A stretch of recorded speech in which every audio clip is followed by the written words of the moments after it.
ব্যবসা করতে টাকাও নয়, লাগে অন্য জিনিস। হ্যাঁ বন্ধুরা, আজকে আমি এই ভিডিওতে দেখাবো যে আপনার হাতে যদি টাকা থাকে তারপরও এই ধরনের প্রোডাক্ট আপনি কিনতে পারতেছেন না।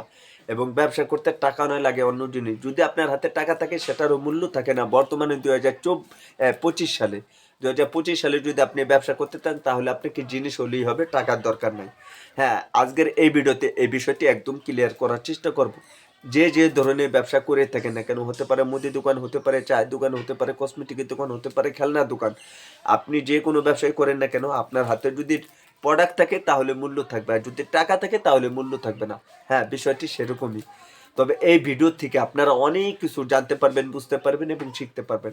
তবে এই ভিডিওটি একটু লং হবে, তবে কষ্ট করে একদম শুরু থেকে শেষ পর্যন্ত দেখতে হবে। যদি ভিডিওটি দেখেন তাহলে আপনার জন্য অনেকটা হেল্পফুল হবে এবং আপনার জন্য উপকারী হবে। অনেক জায়গায় অনেক সময় লস করেছেন, কিংবা ব্যবসা করছেন কোনো উপকার পান নাই, ব্যবসা করতেছেন ব্যবসায় লস, কিভাবে লেনদেন করবেন? আর বাকি থেকে তো সাবধান হতেই হবে। হ্যাঁ, ব্যবসা করতেছেন, এই প্রোডাক্ট নগদ টাকা দা কিনে এনে আপনি কি বাকি দেবেন? না, গতকালকে আমি প্রোডাক্ট নিজে কিনতে গেছি, আমার 200 টাকা বাকি দেয় নাই। যাবতীয় অনেক বছর ধরে তার দোকানের থেকে আমি মালগুলো কিনতেছি, পাইকারি মাল। আর এই ধরনের মালে তো কোনো কথাই নাই। আপনি যে কোনো জিনিসই কিনবেন না কেন, সেটা থেকে বাকি থেকে সাবধান। তবে এখন যে কথাগুলো বলবো, প্রত্যেকটা কথা, প্রত্যেকটা সেকেন্ড, প্রত্যেকটা মিনিট হচ্ছে আপনাদের জন্য গুরুত্বপূর্ণ।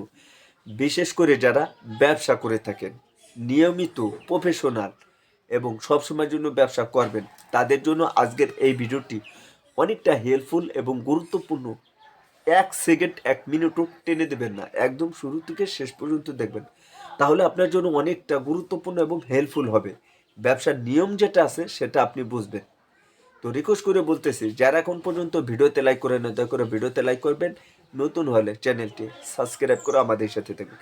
ওকে বন্ধুরা, এখন আমি আসতেছি। ফার্স্ট টাইমে আসা যাক, আপনার হাতে এই ধরনের প্রোডাক্ট বর্তমানে নাই। আচ্ছা, আপনি কি করবেন? এই ধরনের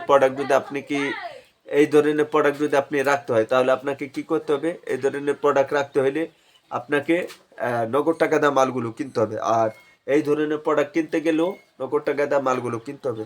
কিন্তু সে টাকা আপনার কাছে আছে বাট প্রোডাক্ট নাই, তাহলে আপনার জন্য একটু সমস্যা হয়ে গেল। আচ্ছা, কি সমস্যা আমি বলি। যেরকম ধরে নিন আপনার হাতে প্রোডাক্ট আছে, যে কোনো জায়গায় আপনি বিক্রি করতে পারবেন এবং যে কোনো জায়গায় কাউকে দিতে পারবেন।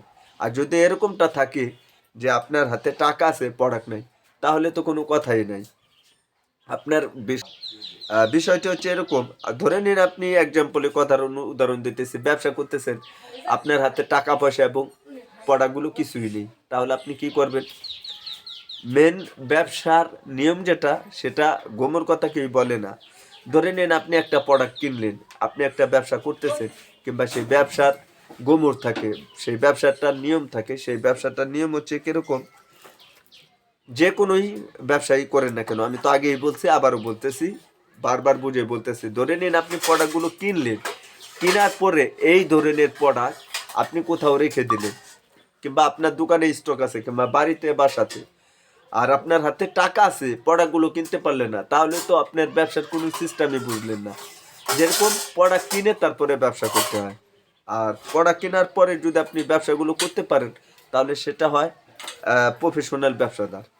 আর কিরকম আমি আপনাদেরকে বলি, আপনি ভাবতেছেন একটা জিনিস দাম বেড়ে যাবে, তখনই সেই জিনিসটা কেনা উচিত। আর যদি এরকমটা থাকে যে না, দামটা বাড়বে না, আপনি আগে থেকে বুঝতেছেন না, তাহলে কারোর সাথে বুদ্ধি পরামর্শ করবেন যে ভাই আসলে আমি তো জিনিসটা বুঝতেছি না, তাহলে এটা কিভাবে কি করব না করব যদি আপনি আমাদেরকে একটু বুঝিয়ে দিতেন।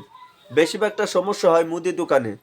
যখন মুদি দোকানে যারা ব্যবসা করে থাকেন তাদের ক্ষেত্রে এই সমস্যাটা বেশি হয়, যে তারা ব্যবসা করে বাট নিয়মগুলো বুঝে না।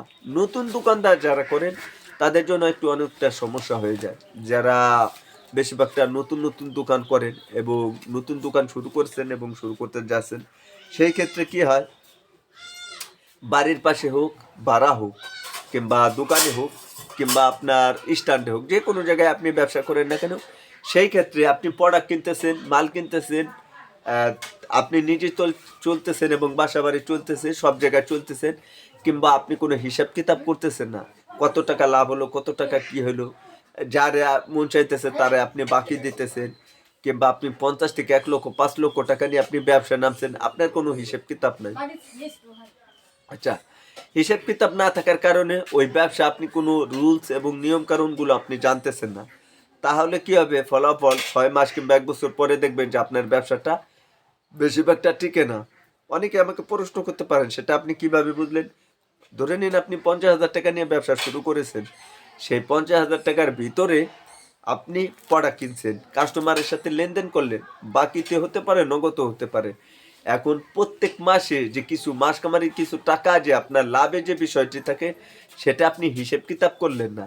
আপনি খরচ করতেছেন, যেটা মন চাইতেছে সেটা কিনতেছেন, হতে পারে আপনার ফ্যামিলিতে সদাই পাতি কিংবা পোশাক আশাক, আর লাভের যে বিষয়টি থাকে সেটাও আপনি বুঝতেছেন না। তাহলে তো আপনি কোনো সিস্টেমই বুঝবেন না। অনেকে আমাকে প্রশ্ন করতে পারেন, সেটা আপনি কিভাবে বুঝলেন? যেরকম আপনি 50,000 টাকা নিয়ে ব্যবসা নামলে প্রতিদিন যদি আপনি 200 টাকাও ধরেন, 300 টাকাও ধরেন, তাহলে আপনার লাভ থাকতেছে। আচ্ছা, লাভের যে টাকাটা সেটা আলাদা একটা ফান্ডে রাখতে হয়। আপনি সেটা সংসারের পিছনে খরচ করেন এবং আলাদা খরচ করেন, সেটা আপনার একান্ত ব্যক্তিগত ব্যাপার। কিন্তু খরচ করতে হলে সেটা তো হিসাব তো রাখতে হবে।